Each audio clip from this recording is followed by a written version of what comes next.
कुटुंब संवाद करत फिरतोय राज्यभर. उत्साह अमाप आहे. जो इथे दिसतोय तसा राज्यभर आहे. जिथे जिथे जातोय प्रचंड सभाच होत आहेत. वाटेमध्ये लोक थांबलेली असतात. दुतर्फा गर्दी असते. फटाके फुटत असतात. जणू काही हा आपला विजयाचाच दौरा करतोय असा मला भास होत असतो. आता येताना मी पहिला प्रसंग, आपण जो समुद्री किनारा मार्ग केला, ज्याला छत्रपती संभाजी महाराजांचं नाव दिलं गेलं, अभिमान आहे. आणि तिथून येताना हे स्वप्न आपण पाहिलं. करोनाच्या काळामध्ये सुद्धा हे स्वप्न कुठेही बंद पडू दिलं नाही. आणि करोनाच्या काळात, संकटाच्या काळात सुद्धा आपल्याला कल्पना आहे, अगदी मी काय, आदित्य काय, अरविंद, तुम्ही, आपले सगळेच लोक वेळोवेळी जाऊन तिथे पाहणी करत होतो. मग एक ते बोगदा करायचं मशीन आणलं, त्याला आदित्यने नाव ठेवलं होतं मावळा. आज त्या रस्त्यावरून आलो. एक स्वप्न पाहिलं. स्वप्न पाहणारे असतात आणि स्वप्न पूर्ण करणारे सुद्धा असतात. मला अभिमान आहे मुंबई महापालिकेचा की अत्यंत चांगल्या पद्धतीने हे स्वप्न ते पूर्ण करतायत. अजूनही पूर्ण नाही झालं, पूर्ण व्हायचंय.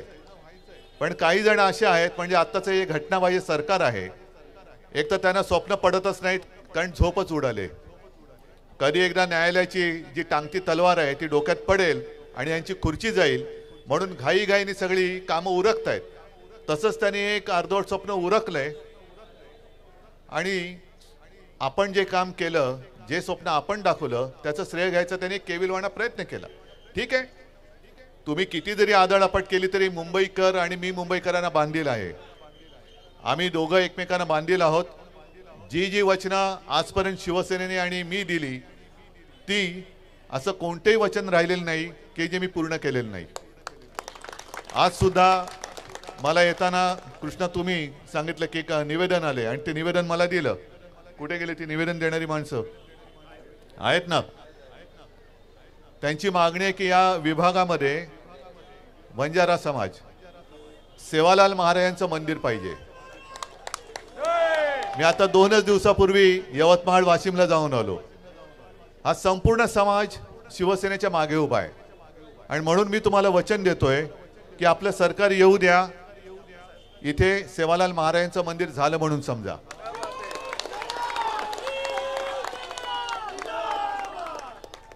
निवडणूक जवळ येत चालले. कदाचित उद्या आचारसंहिता आणि निवडणुकीच्या तारखा जाहीर होतील. पण निवडणुका जशी जवळ येत आहेत तसतसं एक एक एक एक एक एक यांचं भांड फुटत चालले. काल एक भांड फुटलं. कोणतं फुटलं? निवडणूक रोखे. मी प्रत्येक वेळेला सभेत सांगत होतो, ते आता खरं ठरलंय की हे जे बोंबलत आहेत, ज्यांना मी भाडोत्री जनता पक्ष बोलतो, कारण यांच्याकडे त्यांची माणसंच उरलेली नाहीयेत. इथे सुद्धा जी लढत द्यायला आपल्यासमोर उभे राहणार आहेत ते सुद्धा पहिले आपल्यात होते, मग राष्ट्रवादीत गेले, तिकडनं भाजपात गेले, ह्याच्या पुढे आणखीन कुठे जातील, करत करत करत करत जातील. हे असे सगळे फिरणारी माणसं जी आहेत भाडोत्री, त्यांचं एक भांड फुटलं ते निवडणूक रोख्यांचं. आणि ते जे बोंबलतात की काँग्रेसने आपला देश लुटला, आता उघड झाले. भारतीय जनता पक्ष म्हणजे भाडोत्री जनता पक्षाच्या अकाउंटमध्ये 7-8 हजार कोटी रुपये जमलेत. आणि त्यांच्या तुलनेत काँग्रेसच्या किती जमलेत ते बघा.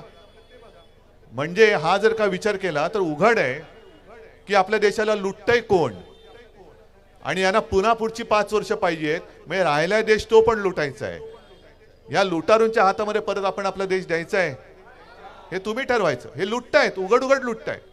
आणि असेच नाही लुटत तर ज्याप्रमाणे शिवसैनिकांच्या मागे ईडी, इन्कम टॅक्स, सीबीआय लावून एकतर भाजपात ये नाहीतर जेलमध्ये जा, हीच पद्धत त्यांनी या कंपन्यांच्या मागे लावली. आज ज्या काही वृत्तपत्रात बातम्या आल्यात की ह्या ज्या देणगीदार कंपन्या आहेत, ज्यांनी भारतीय जनता पक्षाला निवडणूक रोखेच्या स्वरूपामध्ये पैसे दिले, त्या साध्या सुध्या कंपन्या आहेत, मोठमोठ्या कंपन्या आहेत. अनेक मोठमोठी कॉन्ट्रॅक्ट त्यांना देशभर मिळालेली आहेत. आणि त्यांना सुद्धा त्यांच्यावरती धाडी टाकून जोर जबरदस्तीने निवडणूक रोख्यामध्ये त्यांना मदत करायला लावली, अशा सुद्धा बातम्या आलेल्या आहेत. मग हे उघडपणाने सर का हे लुटालूट चालली असेल आणि तुम्हाला म्हणजे आपल्या साध्या जनतेला नुसती विकसनशील देशाची स्वप्न दाखवत असतील, म्हणजे 14ला आले होते तेव्हा 19ची स्वप्न दाखवली, 19ला आले त्यांनी 24ची स्वप्न दाखवली, आता डायरेक्ट 24 नंतर 29 नाहीच, 2047 साली, 2047 सालीची वाट बघत बघत बघत यांना आपण मत देत राहायचं आणि आपण यांना मत द्यायचं.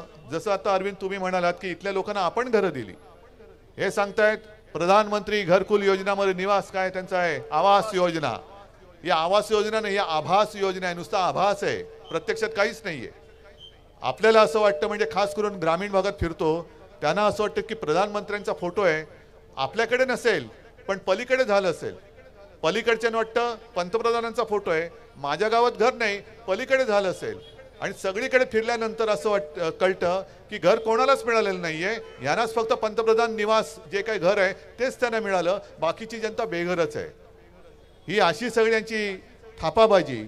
आणि नुसती थापाबाजी नाही, जे मी तुम्हाला सांगितलं की लुटारूपणा, हा लुटारूपणा एका बाजूला आहे. आणि दुसऱ्या ज्या काही बातम्या येत आहेत, मला मुद्दामून इकडे सुद्धा काही गुजराती बांधव असतील, कारण त्यांचा गैरसमज होऊ नये म्हणून सांगतोय. मी गुजरातच्या विरोधात नाही, मी इथे वर्षानुवर्ष राहणाऱ्या गुजराती समाजाच्या विरोधात नाही, पण प्रधानमंत्री जे काही करतायत नकळत गुजरात विरुद्ध संपूर्ण देश असा एक चित्र निर्माण करतायत. संपूर्णपणे महाराष्ट्रामध्ये जे येणारे उद्योग होते ते गुजरातकडे वळवत आहेत.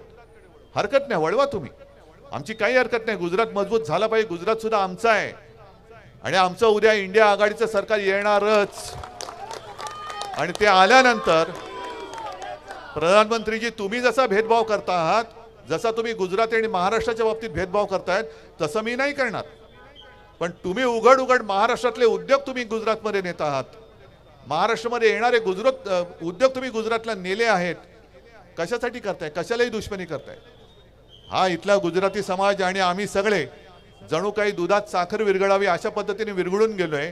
कुठेही भांडण नाही, कुठेही तंटा नाही. पण तुम्ही जे पाप करताय, तुम्ही जो भेदभाव करताय तो आता आवरा, तो आवरा.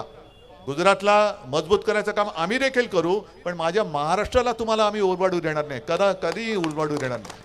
माझ्या महाराष्ट्राचं जे काय आहे ते हक्काचं हे मी ठेवणारच. आणि म्हणूनच यांनी गद्दारी करून आपलं सरकार पाडलं. कारण एवढ्यासाठी की मी जोपर्यंत मुख्यमंत्री होतो तोपर्यंत त्यांना महाराष्ट्र ओरबाडता येत नव्हता, लुटता येत नव्हता.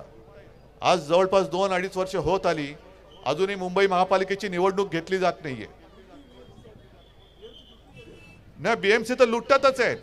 पण जसं मी कोस्टल रोडच्या बाबतीमध्ये महापालिकेचं कौतुक केलं, करोना काळामध्ये मुंबई महापालिकेचं जागतिक स्तरावर कौतुक झालं, तीच मुंबई महापालिका हे आता भ्रष्टाचार करून लुटतायत. कारण लोकप्रतिनिधी कोणीच नाहीये, म्हणजे जे काय आहे ते प्रशासक आहे. सर्वसाधारणतः जे पूर्वी होतं ना स्टँडिंग अंडरस्टँडिंग असं ते म्हणायचे, मग आता प्रशासक कोणाचा ऐकतोय.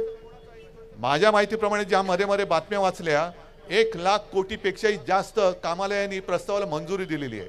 म्हणजे हा तुमचा आमचा हक्काचा पैसा, करदात्याचा पैसा हा यांच्या कॉन्ट्रॅक्टर मित्राच्या खिशामध्ये जातोय. वाटेल तसंही लुटतायत, सरळ उघड उघड लुटतायत. आणि जणू काही यांना असं वाटतंय की ते जे काही लुटतायत तुम्हाला कोणाला कळतच नाहीये. मी तुम्हाला या सगळ्या गोष्टी थोडक्यात सांगतो, कारण इकडनं रहदारी पण सुरू आहे आणि नंतर सभेसाठी जर अरविंद तुम्ही सांगितलं तर मी येणारच आहे. पण तूर्त मी आता तुमच्याशी बोलून पुढच्या गिरगावच्या शाखेला भेट द्यायला जाणार आहे. इथून गेले 10 वर्ष अरविंदनी अप्रतिम काम केलंय ना. त्याच्यामुळे अरविंद सावंत यांचं नाव पुन्हा जाहीर करण्याची गरज आहे. आता खासदार आहेच, आता पुढचं आणि खासदार राहणारच.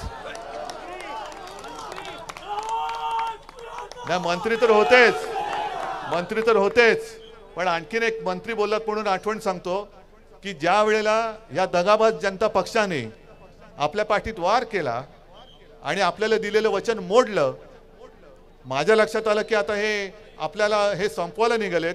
मी अरविंद सावंतना फोन केला. अरविंद तेव्हा मंत्री म्हणून दिल्लीत होते. अरविंदना सांगितलं की अरविंद हे आपल्या पाठीत वार करतायत, तुम्हाला मंत्रिपदाचा राजीनामा द्यावा लागेल.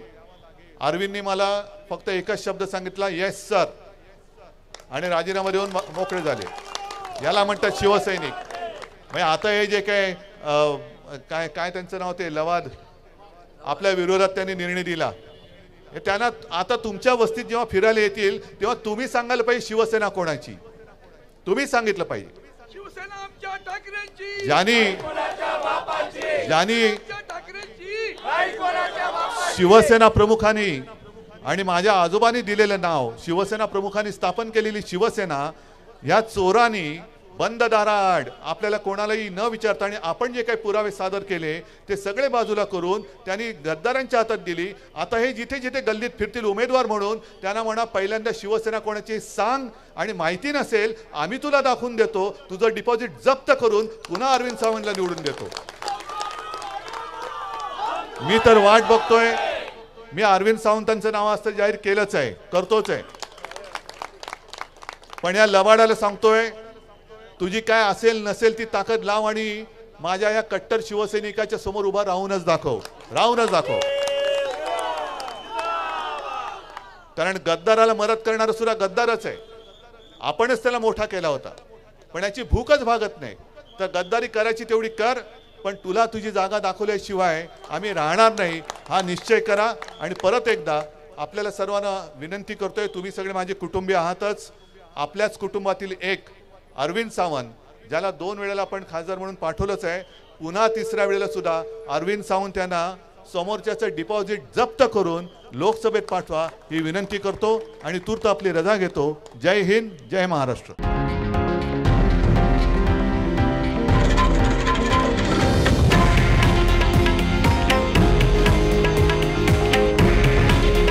हे आहे देशातील नंबर 1 न्यूज नेटवर्क आणि आपण पाहत आहात TV9 मराठी. काळजी तुमची, हित महाराष्ट्राचं.